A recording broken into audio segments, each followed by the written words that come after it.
Assalamualaikum warahmatullahi wabarakatuh. Alhamdulillahi rabbil alamin. Allahumma sholli ala sayyidina Muhammad wa ala ali sayyidina Muhammad. Amma ba'du, Rabbi shrah li sadri wa yassir li amri waludatan min lisani yafqahu qawli. Rekan-rekan yang kami hormati, semoga dalam kondisi sehat walafiat masih bersama kami Sukamto Sastro di Bejo Channel dalam keberkahan dan kebaikan fid dunia wal akhirah.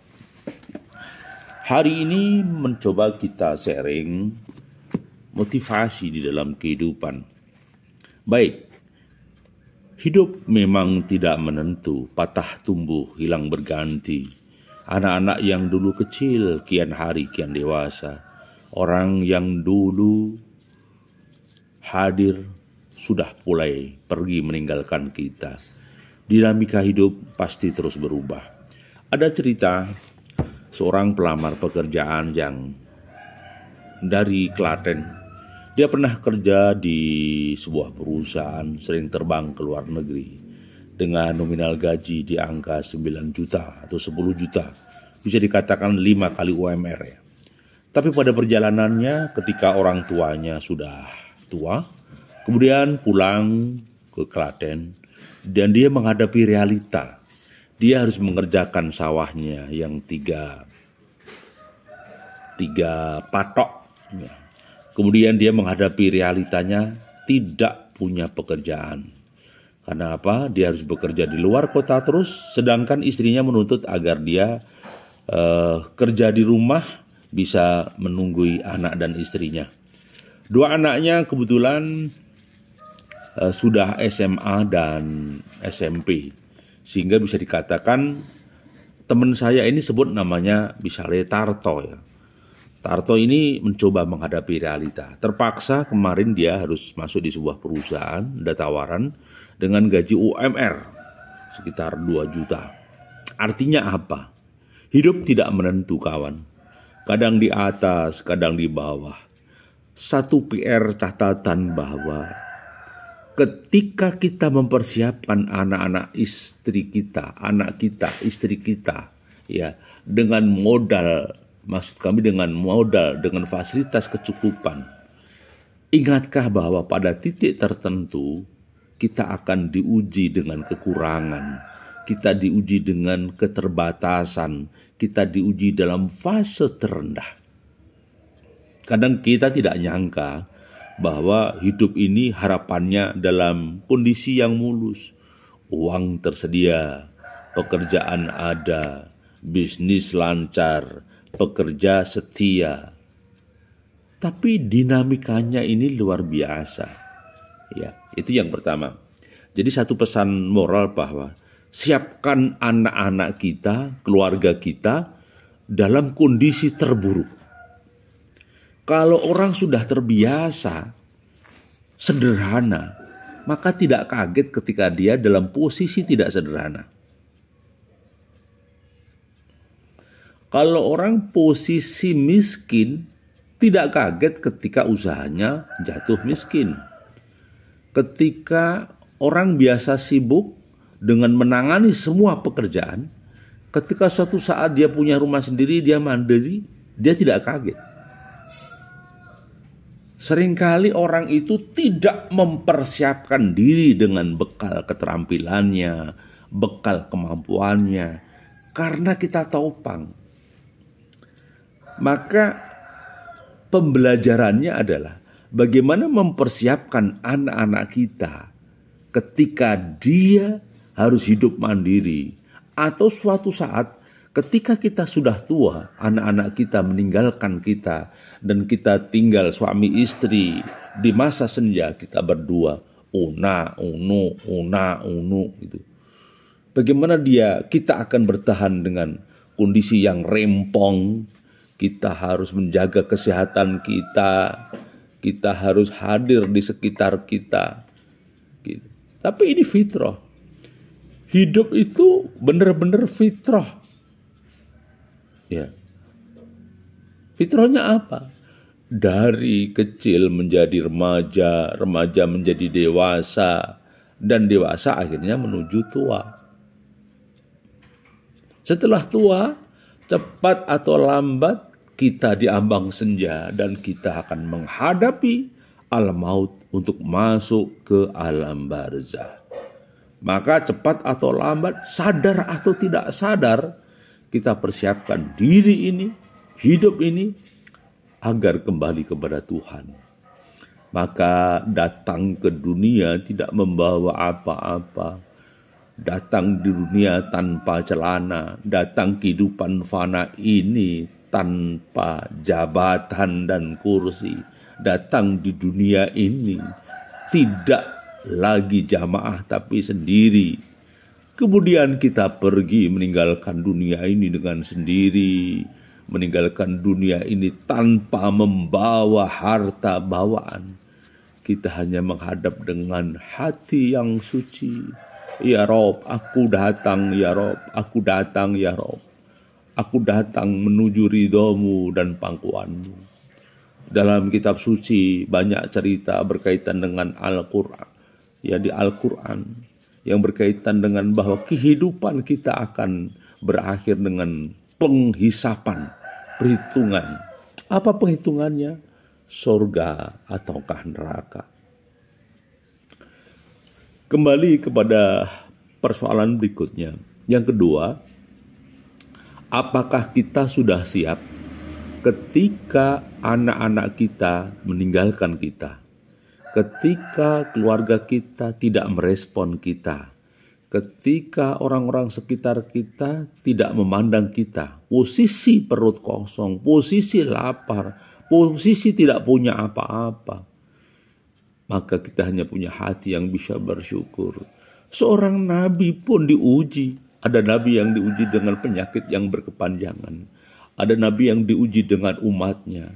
Ada nabi yang diuji dengan orang tuanya. Ada nabi yang diuji dengan anak dan istrinya. Tidak ada manusia yang tanpa ujian. Maka saya katakan, yang terpenting sejauh mana kesiapan seseorang menghadapi resiko negatif, resiko buruk begitu. Apakah harus menangis? Tidak. Kita harus tetap tersenyum. Bagaimana mencintai kondisi yang terburuk tersebut? Apakah bisa? Dalam kondisi apapun kita harus bisa. Kalau sampai tidak bisa, kita akan menangis. Bagaimana mencintai kesendirian, sunyi, sepi, di udara pagi hari, mendengarkan kokok ayam di pagi hari, mendengarkan desau angin yang dingin, menusuk pori-pori kulit kita yang kian hari, kian tua merentah, menusuk tulang belulang kita yang kian hari, kian rapuh, kian lemah, terasa ngilu tubuh kita, terasa ngilu belulang kita. Kita hanya bicara, ya Rob, aku dulu sendiri ya Allah. Kami pun sekarang akan datang-Mu dalam kesendirian. Saat ini pun kita kesendirian. Anak-anak kita sibuk. Orang-orang kita sekitarnya sibuk. Teman-teman kita sibuk. Kita diam dalam kesendirian. Maka kita bicara dengan batu. Kita bicara dengan alam. Kita bicara dengan pepohonan. Kita bicara dengan meja. Kita bicara. Dan kita bicara dalam kesendirian. Dalam diam kadang kita bicara di dalam hati. Ya Allah, terima kasih udara masih saya bisa hirup ya Allah. Kemudian kita di dalam kesunyian kita bicara, ya Allah, saya masih mendengar suara kokok ayam di pagi hari ya Allah. Saya masih mendengar suara burung di pagi hari ya Allah. Saya masih berjalan di bumi-Mu ya Allah. Terima kasih nikmat-Mu ya Allah. La in syakartum la'adidanakum wa la in kafartum in adabi lasyadid. Ya Allah, terima kasih ya Allah. Itu muhasabah kita. Di pagi hari kita selalu musabah dengan kesendirian. Kadang diam-diam air mata kita meleleh. Tuhan, aku sudah menjalankan khodar-Mu.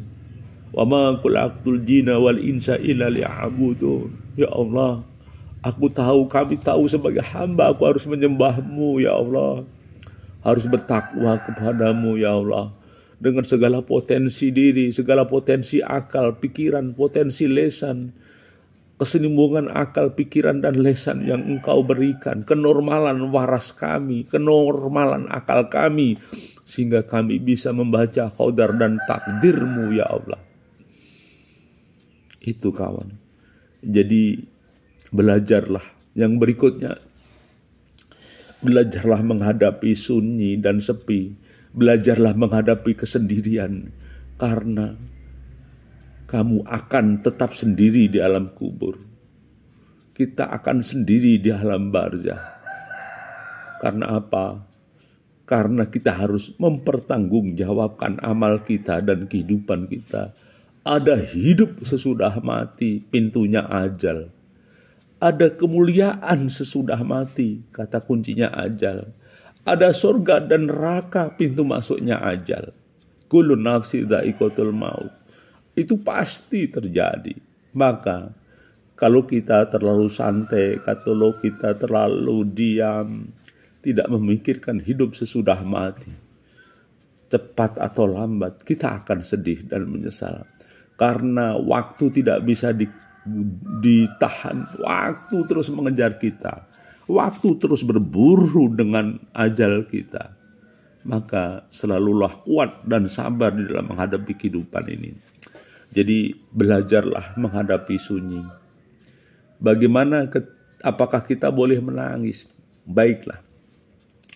Apakah seseorang boleh menangis? Menangis apa saja, sudahlah. Lelehkan air matamu dalam rangka bermakrifat kepada Allah. Maksudnya bagaimana? Maksudnya ketika kamu menangis, menyadari bahwa kita lemah, kita dhaif, kita tidak bisa sendiri, tapi kita selalu ditolong orang, ditolong anak-anak kita, orang tua kita, mungkin orang sekitar kita. Di dalam kedhaifan ini kita sadar bahwa hidup ini tidak bisa sendiri. Hidup itu selalu dibantu orang. Kelemahan kita makan sepiring nasi saja, prosesnya panjang. Dari ditanam petani, kemudian besar, diberi pupuk, kemudian dipanen dengan thresher, kemudian masuk ke selepan.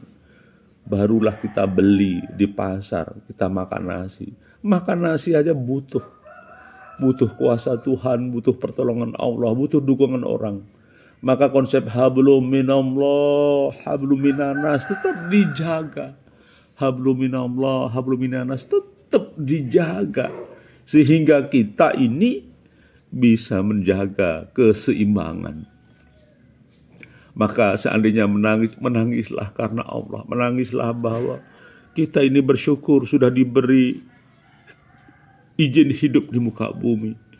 Ruh kita, jiwa kita pun akan datang ke akhirat kelak, bertanggung jawab dengan segala amal kita. Maka kita harus mengucapkan istighfar.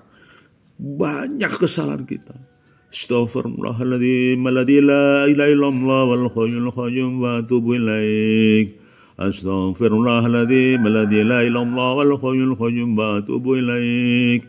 Astaghfirullahaladzim alladzi la ilaha illallah wal hayyul qayyum wa atubu ilaik. Ya Allah, semoga Allah mengampuni dosa kita ya Allah. Semoga Allah membuat diri kita sadar sesadar-sadarnya bahwa hidup ini akan berlalu, hidup ini akan berakhir. Maka teruslah belajar. Siapkan diri ketika kita jatuh miskin. Siapkan ketika kita dalam posisi tidak ada uang. Siapkan ketika kita harus makan dengan gereh. Siapkan ketika kita hanya makan dengan tempe. Jadi jangan hanya siap ketika kita kaya. Jangan hanya siap ketika kita mampu. Tetapi kita lupa Tuhan. Melakukan perbuatan hedonisme, cinta dunia dan takut mati. Maka tugas kita bukan hanya menyiapkan diri ini, juga menyiapkan mental anak-anak kita agar dekat dengan Allah. Adalah takarub ila Allah. Takarub mendekatkan diri kepada Allah, bukan selain Allah. Dan sekali lagi yang kedua, belajarlah menghadapi sunyi. Belajarlah menghadapi kesendirian. Yang ketiga, terakhir, belajarlah menangis. Menangisi dosa-dosa kita, menyesali dosa-dosa kita, menyesali kebodohan-kebodohan kita, menyesali perbuatan-perbuatan maksiat kita. kita bermuhasabah kepada Allah. Ya Allah, ampuni dosa kami ya Allah.